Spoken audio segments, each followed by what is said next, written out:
جن کو حضرت عباس کہا جاتا ہے نا علمدار، یہ حضرت علی کی دوسری زوجہ میں سے۔ عباس بن علی بھی تھے اور ابو بکر بن علی بھی تھے، عمر بن علی بھی تھے، عثمان بن، یہ حضرت علی کے بچوں کے نام ہیں۔ یہ آپ کے شہزادے امام حسین کے ساتھ شہید ہوئے، ان کا نام صرف اس لیے نہیں لیا جاتا کہ ان کا نام خلفائے ثلاثہ کے نام پہ، حضرت علی نے اپنے یاروں کے نام پہ رکھا ہے تو تم نے کربلا کے میدان سے خارج کر دیا۔ یہ تینوں شہزادے حضرت جناب سیدنا امام حسین کے ساتھ تھے، یہ بھی شہید ہوئے۔ حضرت جناب زینب امام حسین کی سگی بہن ہے، ان کے دو بچے تھے اون و محمد۔ جب امام حسین میدان میں جانے لگے تو جناب زینب بچوں سے کہنے لگی نہ، پہلے بھائی نہیں جائے گا، پہلے بھانجے جائیں گے۔ دو بچے شہید ہوئے۔ حضرت قاسم بن حسن امام حسن کے بیٹے تھے، وہ جب میدان میں جانے لگے تو امام حسین نے کہا نہیں بھائی تو نہیں جائے گا، تو میرے بھائی کی نشانی ہے، میں جاؤں گا۔ تو حضرت قاسم بن حسن نے ایک تعویذ کھول کے دیا کہ ابا جی میرے والد نے کہا تھا جب بڑی مشکل آ جائے تو تعویذ کھول کے دیکھنا، تو آج بڑی مشکل آئی ہے تو میں نے تعویذ کھولا ہے، تو یہ دیکھیں کیا لکھا ہے، یہ تو رکا ہے، تعویذ ہے ہی نہیں۔ جب کھول کے دیکھا تو اس پہ لکھا تھا قاسم اگر حسین پہ کوئی کڑا وقت آ جائے تو بیٹا کے آگے آگے رہنا، اگر کڑا وقت میرے بھائی پہ کبھی آ جائے نا دیکھنا اس کے آگے آگے چلنا، اسے حسن کی کمی نہ محسوس ہو، پائیاں جیا ساک نہیں کوئی جے وچ خار نہ ہوئے۔ سیدنا امام حسین پہلی دفعہ کربلا میں اس وقت روئے جب یہ رکا، آپ نے دیکھا تو فرمایا ٹھیک ہے، اگر حسن کی یہ وصیت ہے تو میں نے زندگی میں اگر ان کی ہر بات مانی ہے اب بھی مانوں گا، تمہیں اجازت ہے۔ جناب قاسم بن حسن 16 سال کا جوان جب میدان میں نکلے تو ہائے ہائے پتہ نہیں کہاں سے آ گئی ہے۔ امام قاسم بن حسن جب میدان میں نکلے تو تبری سے لے کر علامہ ابو الاسناد صاحب سب کو پڑھ کے تو دیکھو، 3 دن کی پیاس ہے، شدید آزمائش ہے، دکھ ہے، تکلیفیں ہیں، پھر بھی پہلی دفعہ جب میدان میں گئے ہیں واپس آئے ہیں 19 لوگوں کو قتل کر کے واپس آئے، 19 لوگوں کو ایک بار میں۔ حضرت ایسے ہی تماشا بنا دیا، مظلوم تھے وہ تو رو رہے تھے، ہر مقرر یہ کہہ رہا ہے کہ وہ تو بار بار کہ ابا پانی مل جائے، پانی آ جائے، ترس گئے۔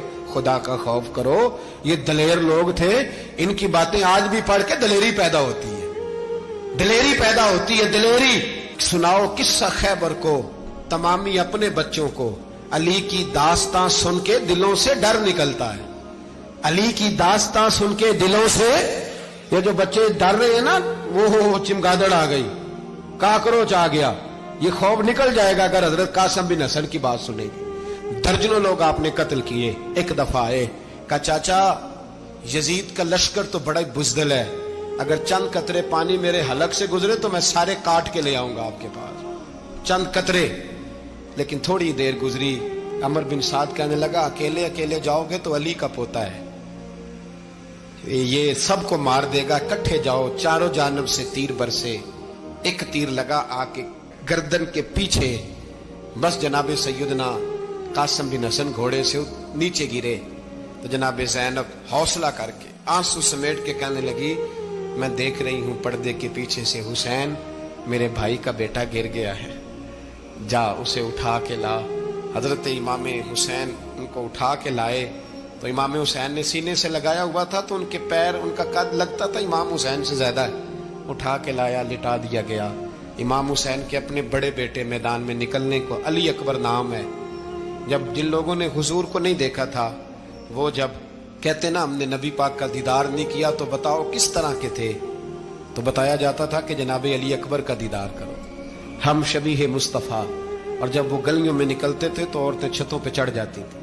جناب علی اکبر رضی اللہ تعالیٰ عنہ تلوار لے کے میدان میں نکلے، جوان بیٹے دینے بڑے مشکل۔ او یارو رٹا کیا ہے یہ تو بتاؤ، کہ ظالم آدمی حکمران ہے یار، یہ رٹا ہے، ایک ظالم کا رستہ روکنا ہے، اس رٹے کے لیے ہم شبیہ مصطفیٰ۔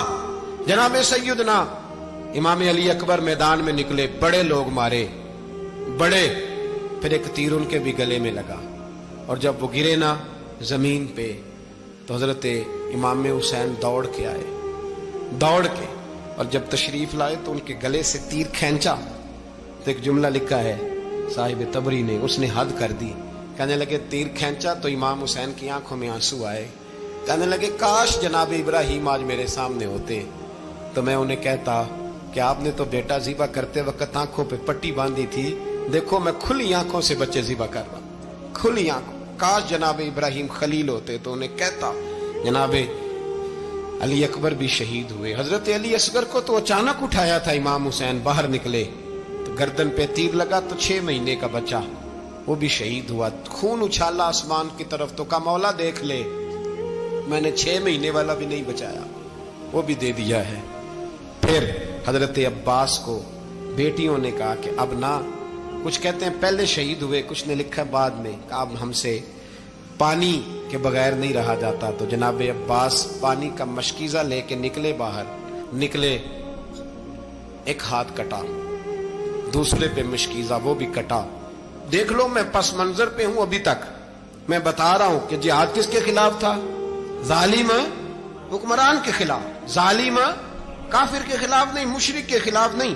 حضرت امام حسین رضی اللہ تعالیٰ عنہ نے ہر جگہ ایک ہی بات کی کہ یزید شرابی ہے تو بچے کٹوا دوں گا, شرابی کو ووٹ.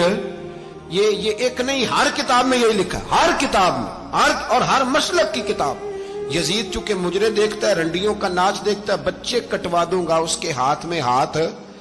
امام حسین نے فرمایا چونکہ اللہ کی حدوں کو توڑتا ہے, حقوق اللہ پامال کرتا ہے, حدود اللہ, بچے کٹوا دوں گا لیکن اس کے ہاتھ میں ہاتھ. سارا دن خود مجرا دیکھنا اور 10 محرم کو 2 دیگیں پکا کے حسینی بن جانا, سارا سال خود گند مند کرنا, شرابیوں کے ساتھ رہنا اور 10 محرم کو 2 آنسو بہا کے یاد رکھنا. میں ہمیشہ کہتا ہوں, پھر کہہ رہا ہوں, جس کے موبائل میں گندے گانے ہیں, گند دیکھتا ہے, شرابی کبابی کا سپورٹر ہے, ووٹر ہے, یا مجرے دیکھتا ہے آتا جاتا ہے, وہ یاد رکھے قیامت میں امام حسین کا ہاتھ ہوگا, اس کا گریبان ہوگا. ہم سے نہ رقم ہوں گے قصیدے یزید کے, ہم لوگ تو حسین کے سیرت نگار. حضرت عباس بازو کٹا, پھر پانی تو بھر لیا تھا, لا نہ سکے, پھر گردن کٹی تو شہید ہوئے.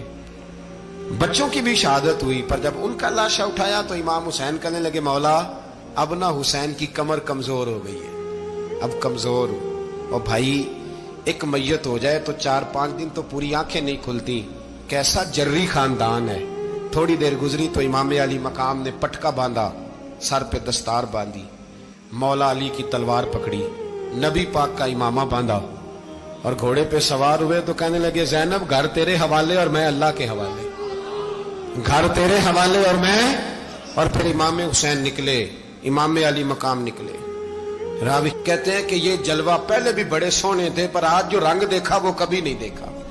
کیا انداز تھا, جدھر جاتے نعرہ لگاتے تو حد ہو جاتی. اتنے لوگ امام حسین نے کاٹے, اتنے کاٹے, پھر واپس پلٹ کے آئے اور کہنے لگے زینب ذرا پردے کے پیچھے سے دیکھ تو صحیح میری بہن, ان بزدلوں کو جرت ہی نہیں ہو رہی حسین کے مقابلے میں آنے.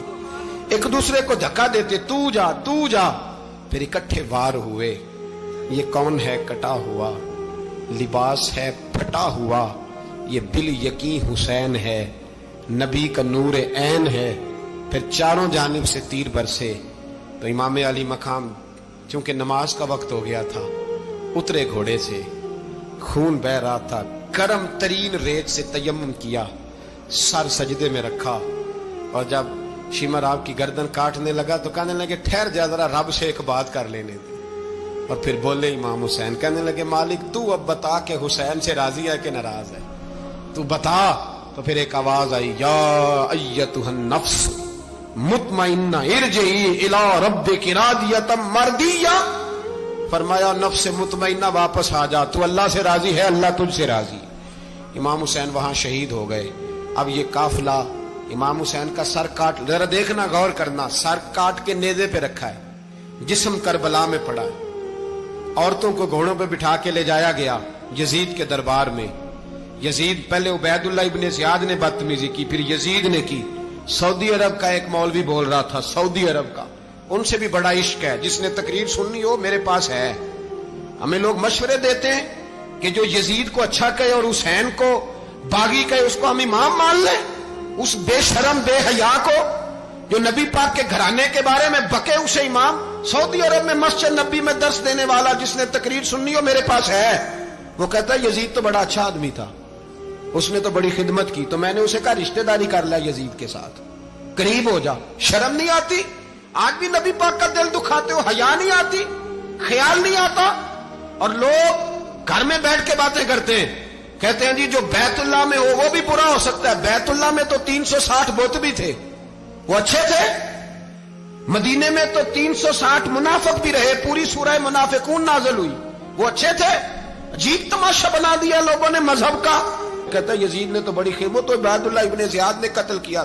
بے شرمو، اگر عبید اللہ ابن زیاد نے بھی قتل کیا تھا تو حکومت کس کی تھی؟ تو پھر یزید نے عبید اللہ ابن زیاد کو سزا کیوں نہیں دی؟ بلکہ ایک جگہ 2 گورنریاں دی اس کو، یہ حال کیا۔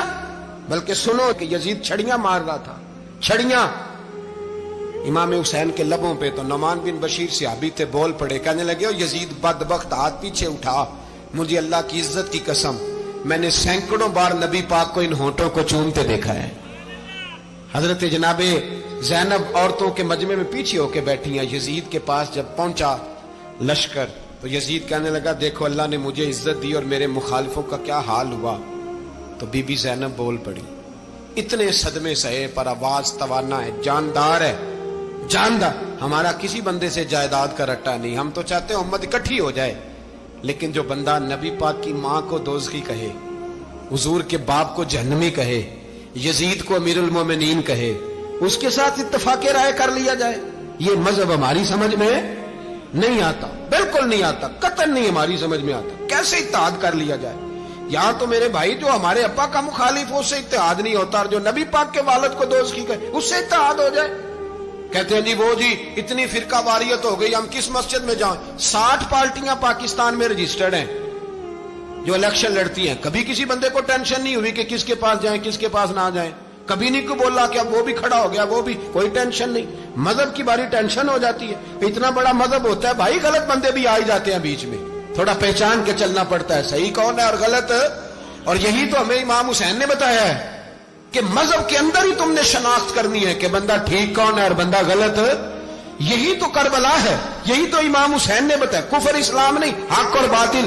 تو سمجھیے گا حضرت سیدہ زینب نے جب سنا نا کہ یہ کہہ رہا ہے کہ مجھے اللہ نے عزت دی، تو جناب زینب بولی، نعمان بن بشیر کہتے ہیں بی بی بولی، اتنے صدمے ہیں پر جناب زینب بولی اللہ اکبر، اس انداز میں بولی کہ پہلے قرآن مجید کی آیت پڑھی، کہنے لگی وَتُعِزُّ مَن تَشَاءُ وَتُذِلُّ مَن تَشَاءُ بِيَدِكَ الْخَيْرُ إِنَّكَ عَلَىٰ كُلِّ شَيْءٍ قَدِيرٌ۔ اور پھر کہنے لگی یزید تو بکتا ہے، کہتا ہے کہ تو عزت والا ہو گیا، یہ تیری حکومت ہے، 4 دن گزرنے دے، تجھ پہ کوئی لعنت بھی نہیں برسائے گا، اور میرے بھائی کا قیامت تک ممبروں میں اور خطبوں میں ذکر ہوا کرے گا، وقت گزرنے دے۔ جب جناب بی بی زینب بول رہی تھی تو حضور کے ایک نابینا صحابی پاس بیٹھے تھے، جناب نعمان بن بشیر کا ہاتھ ہلایا، ہلا کے کہنے لگے کیا علی آ گئے؟ تو علی کی آواز لگتی ہے، جبریل امی بول رہے ہوں جیسے، حکمت کے گوہر رول رہے ہوں جیسے، دربار دمشق میں بی بی زینب کا خطاب، منبر پہ علی بول رہے ہوں جیسے۔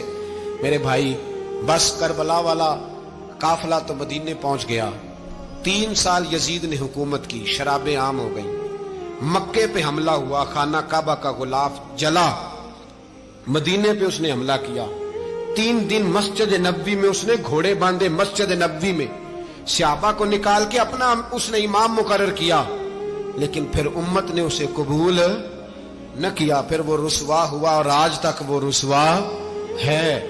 لیکن امام حسین کا نام کل بھی زندہ تھا اور آج بھی۔ درس یہ ہے، پیغام یہ ہے، پیغام یہ ہے، یاد رکھو موت تیزی سے آ رہی ہے، ہمارے ساتھ والے دائیں بائیں والے سب چلے گئے، اسی طرح نمبر لگے گا، ایک دن اعلان ہوگا۔ ضمیر کے قیدی بن کے زندگی نہ گزارو، بالکل نہ گزارو، یہ تھوڑی سی زندگی ہے، دنیا سجن المومن۔ حق بات کرو، حق پہ ڈٹنا سیکھو، دین سمجھو، خبردار رسول پاک صلی اللہ علیہ وسلم کے دین میں ظالم، جابر، فاسق، فاجر کی کوئی گنجائش قطع نہیں ہے۔ اپنے آپ کو سمیٹو، اپنے آپ کو سنبھالو، دین میں اپنا کردار ادا کرنے کی کوشش کرو۔ دین طلب کرتا ہے ہم سے کہ ہم نے دین کو کیا دیا ہے۔ امام حسین نے سارا گھرانہ دین کے لیے دے دیا۔ ہمارا جو بچہ کسی کام کا نہیں رہتا اسے مدرسے داخل کراتے ہیں، ہم نے دین اتنا کمزور کر دیا ہے کہ عالم اگر شور نہ کرے، عالم اگر شور نہ کرے، زور نہ کرے، گھٹن والا ماحول ہو گیا، مذہب کی پوزیشن کمزور کر دی۔ اب جہاں تک اس بات کا تعلق ہے جی فرقے ہو گئے، تو میرے بھائی یہ کوئی اتنی خطرناک بات ہے، یہ کوئی اتنا مشکل معاملہ نہیں ہے۔ یہ تو امام حسین نے بتا دیا تھا کہ یزید کے طور پر ایک غلط فرقہ کھڑا ہو گیا ہے، لہذا اس کا مقابلہ کرنا ہے، اس میں کوئی بری بات ہے؟ لیکن ایک سبق ہے بزرگوں کا کہ اگر سچی بات بھی نہیں کرنی تو پھر اس منبر کا حق ادا نہیں ہوتا۔ جو سچ بولے وہ حسینی ہے، جو ظالم کے سامنے کھڑا ہو جائے وہ حسینی ہے، جو مصلحت کوش ہو، جو کہے ٹائم نہیں، گراؤنڈ ریالٹی نہیں، حالات نہیں، طبیعت نہیں، موقع نہیں، تو ابھی امام حسین کے پیغام کو نہیں سمجھا۔